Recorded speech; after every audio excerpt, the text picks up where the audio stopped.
Bienvenue dans Boss IT, le podcast dédié aux coiffeuses et maquilleuses professionnelles et entrepreneuses. Je suis Valentina, moi-même coiffeuse maquilleuse spécialisée dans la mise en beauté de mariage.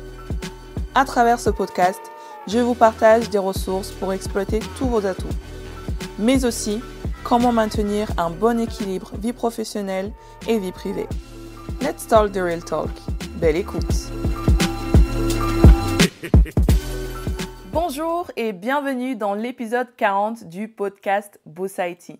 C'est aussi l'épisode 9 du challenge Beauty Business Boost. C'est une mini-formation audio pensée pour t'aider à structurer un business de mise en beauté qui te ressemble et qui cartonne. Dans ces 13 épisodes, on va parler de mindset, cliente idéale, tarifs, visibilité, tout ce qu'il te faut pour construire les fondations d'un vrai empire. Tu peux les écouter à ton rythme, mais surtout, ne reste pas en mode spectatrice.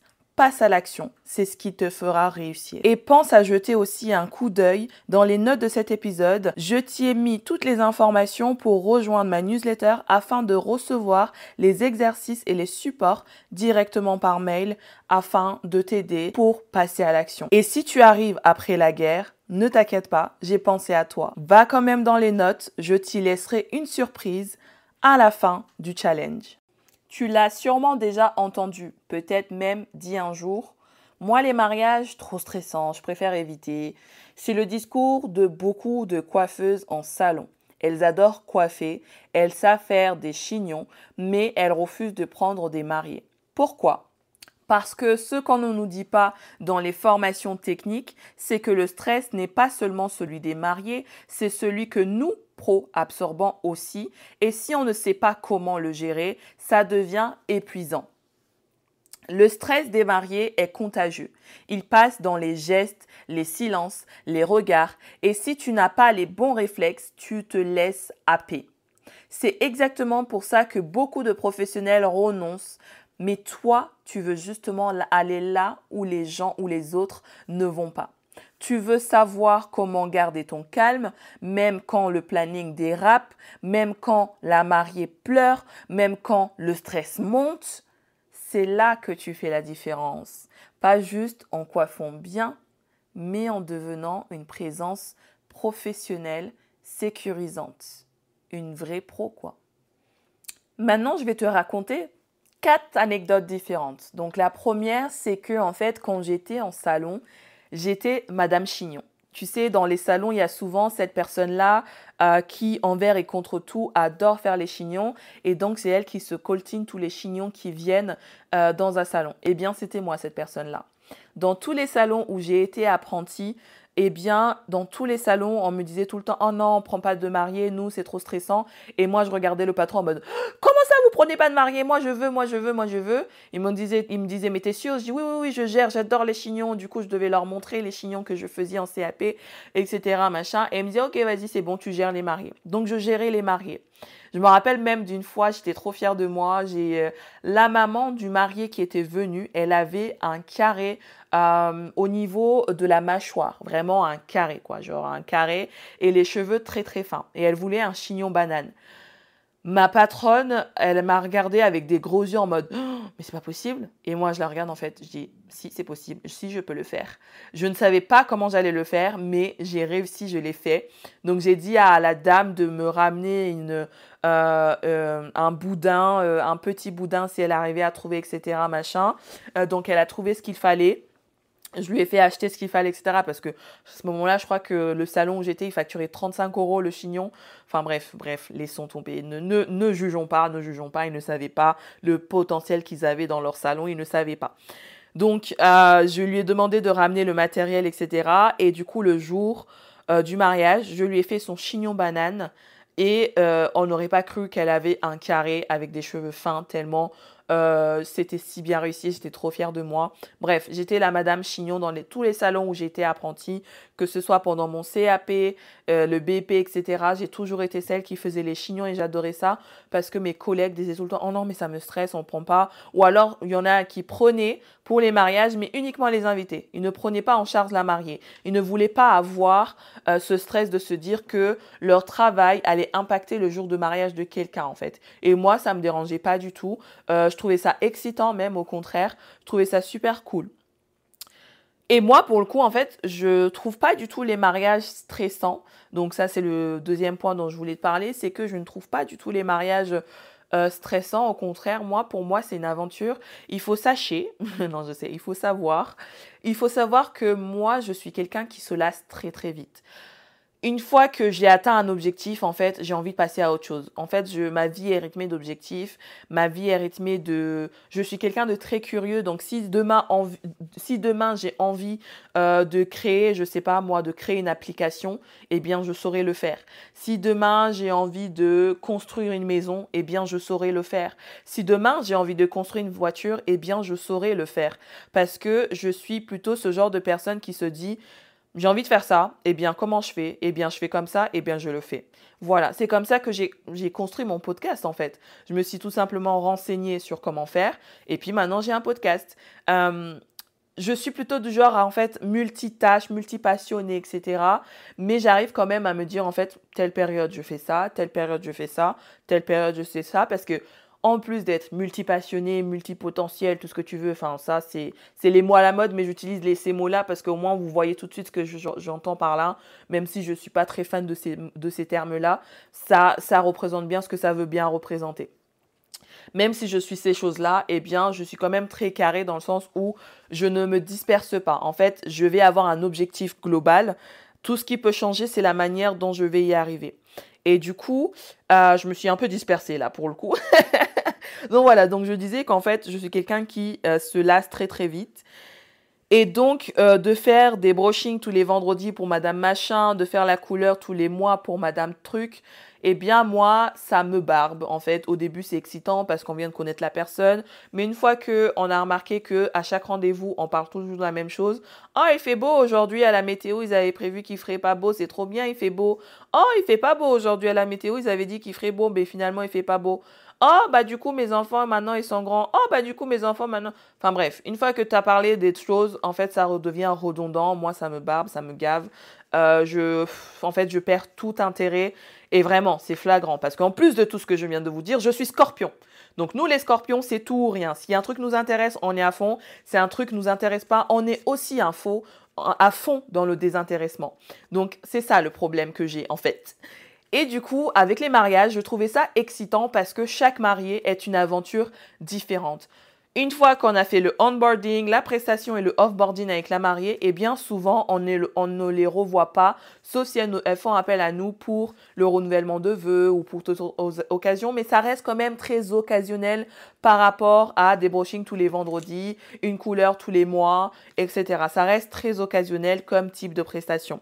Donc c'est pour ça que je ne me suis toujours pas lassée parce que chaque année, chaque mariée, chaque samedi, je vis une histoire différente.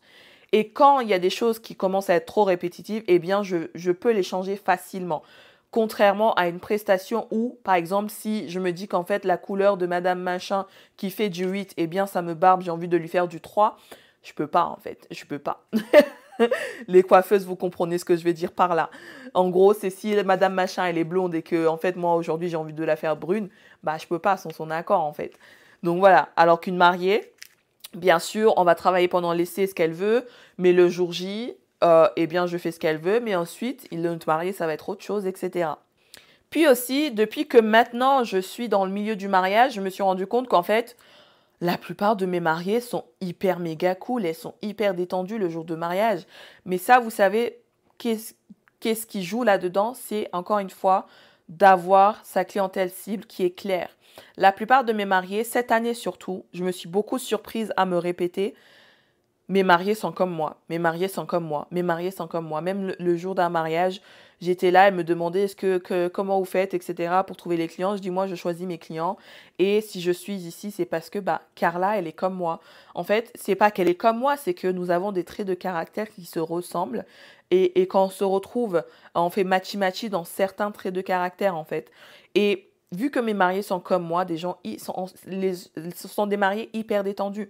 Moi, il en faut beaucoup pour me stresser, même si je suis quelqu'un... Enfin, en fait, mon corps stresse plus que mon cerveau. C'est-à-dire que je sais que je suis stressée parce que mon corps va avoir des éruptions de plaques, par exemple. Je vais avoir des plaques qui vont sortir sur mon corps, je vais perdre mes cheveux, etc.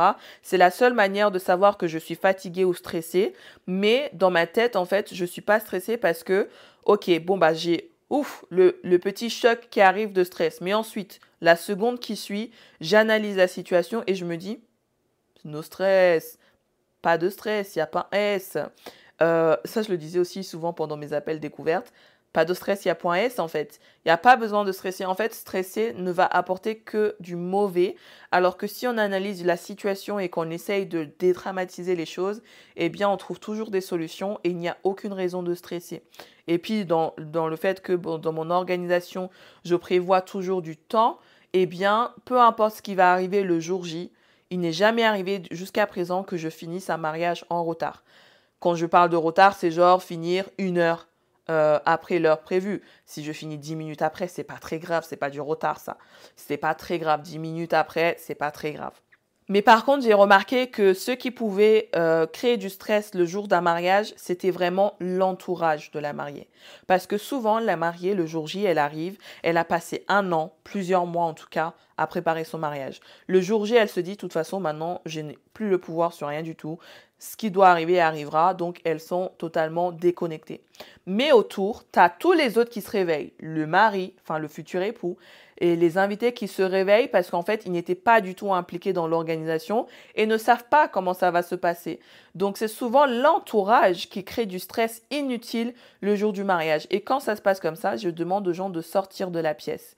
Ou alors, je dis toujours dans mes plannings, je note toujours dans mes plannings, de faire en sorte qu'il n'y ait personne avec nous pendant les préparatifs afin qu'elle puisse profiter du moment et puis surtout aussi que les autres ne lui communiquent pas leur stress. En tout cas, quand c'est un entourage stressé, parce qu'il y a aussi un entourage, par exemple le mariage que j'ai fait ce week-end, mais oh mon Dieu, l'entourage était parfait. J'arrive, les parents qui ouvrent, etc., machin. Ensuite, j'étais toute seule avec la mariée pendant très longtemps, puis la photographe est arrivée. Et puis quand ces témoins sont arrivés, la première chose qu'elles ont dit, c'est pas elle arrive quand la fleuriste, mais c'est on vient d'appeler la fleuriste, on va y aller, on vient juste déposer nos affaires et on repart chercher le bouquet. Ça, c'est des témoins du tonnerre. Genre, elles ne lui ont pas demandé qu'est-ce qu'il faut faire à la fleuriste. Elles lui ont dit, on est juste venu poser nos affaires, on a déjà appelé la fleuriste, et on va chercher ton bouquet et on arrive d'ici une demi-heure. Basta, c'est tout ce qu'elles ont fait. Elles ont fait, oh mais t'es belle, etc. Mais souvent, la plupart des mariages, eh bien, c'est là où beaucoup de gens se réveillent. Le fleuriste, il arrive quand? Le traiteur, il arrive quand? Le DJ, il arrive quand? Le photographe, il arrive quand? Même parfois, ce sont les wedding planners qui posent ces questions-là pendant que la mariée est en train de se préparer. Genre, what the fuck, en fait. Tu l'as eu pendant longtemps avant, tu ne pouvais pas lui demander ces informations-là avant. Une fois, j'ai dû attendre que la wedding planner finisse de régler les derniers détails avec la mariée pendant mon temps de prestation qui était prévu alors que j'envoie justement un planning pour faire comprendre que pendant ce temps-là, je suis avec la mariée. Donc ça, ce sont des choses, bon, de cette fois-ci, j'ai laissé faire, mais maintenant, si cette situation devait arriver à se reproduire, je lui dirais, écoute, tu as eu ton temps pour lui poser ces questions-là. Sur le planning, il est noté que de telle heure à telle heure, elle est avec moi. Donc, ce n'est absolument pas le moment pour lui poser ce genre de questions-là. Donc, chacun son timing. S'il fallait, il fallait venir plus tôt que moi ou alors venir après ou alors prévoir ça une semaine avant, un jour avant. Mais en tout cas, pas pendant mon temps de prestation parce que si je finis en retard, la faute, elle reviendra sur qui? Sur moi, en fait. Pas sur toi qui a pris 30 minutes de mon temps avec la mariée alors que j'avais un planning clair, précis que j'ai envoyé à l'avance. On croit souvent que gérer les imprévus, c'est une question de sang-froid, naturel ou de caractère, mais non, que nenni. C'est une compétence et ça se travaille.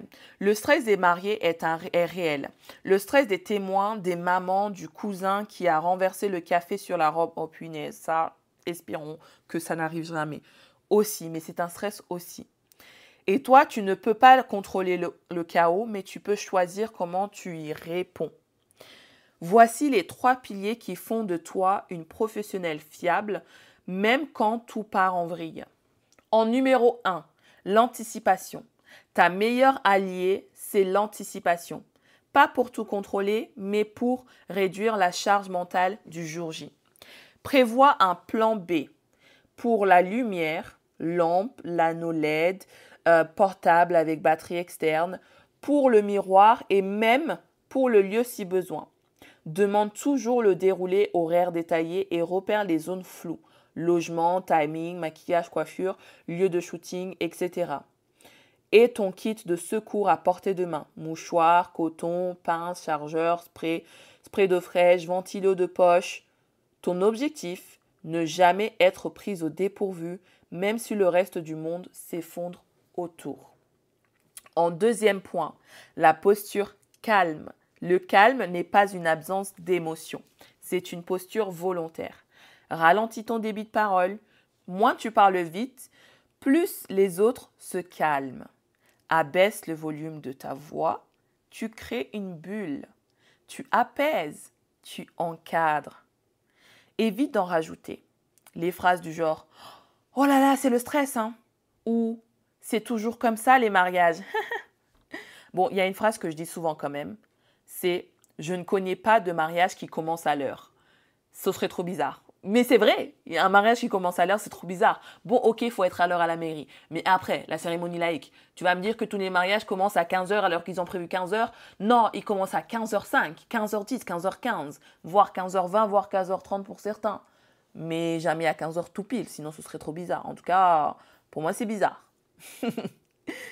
Mais en tout cas, ces phrases-là ne font qu'ajouter du feu à l'incendie. Respire profondément. Inspire la stabilité, expire la panique. Et en point numéro 3, la présence rassurante.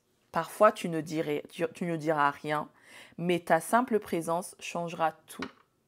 Ton regard est ancré, pas fuyant. Tes gestes sont sûrs, pas précipités.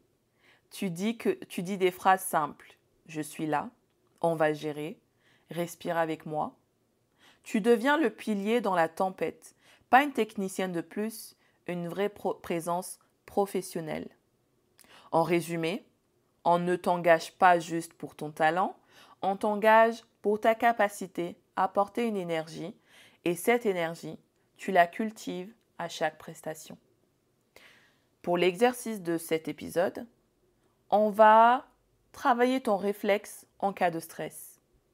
Maintenant, je te demande de fermer les yeux. Bon, en tout cas, si tu es en train de conduire, ne fais pas ça. Ne ferme pas les yeux. Attends d'être dans un endroit safe pour faire ça. Mais si tu es dans un endroit safe, je te dirais de fermer les yeux. Repense à un moment stressant lors d'un mariage. Demande-toi, comment j'ai réagi? Qu'est-ce que j'aurais pu faire différemment? Quel ancrage simple je peux adopter à l'avenir? Exemple, inspirer 3 fois lentement, poser une main sur la table ou sur l'épaule de la mariée, dire « je gère » intérieurement. Tu crées ta routine anti-crise et tu la pratiques avant chaque prestation. Moi, je sais que mon arme secrète anti-crise, anti-stress, anti-chaos, eh bien, c'est l'humour. J'apporte énormément d'humour le jour d'un mariage. Mais je sais aussi être cette personne calme et rassurante, même parfois sans dire un mot pendant la prestation. Il y a des mariés qui ont besoin de ça.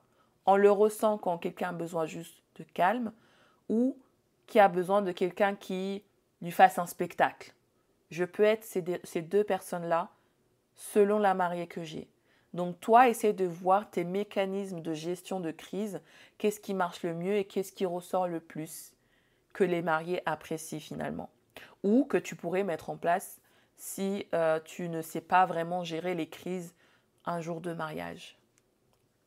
Aujourd'hui, je veux que tu deviennes une présence qui rassure. Pas parce que tu es une machine, mais parce que tu sais t'ancrer, t'ajuster et créer un cocon même au milieu du chaos. C'est ça ton super pouvoir. Dans le prochain épisode, on passe au dernier module, magnétique. On parle image de marque, réseaux sociaux et visibilité. Tu vas apprendre à rayonner sans tricher. À très vite. Merci d'avoir écouté cet épisode jusqu'à la fin. Si tu l'as apprécié, n'hésite pas à me laisser ton avis 5 étoiles et un commentaire sur Apple Podcast. Je prendrai le temps de le lire lors d'un prochain épisode. N'hésite pas aussi à partager ce podcast autour de toi si le cœur t'en dit. Je te dis à la semaine prochaine pour un nouvel épisode.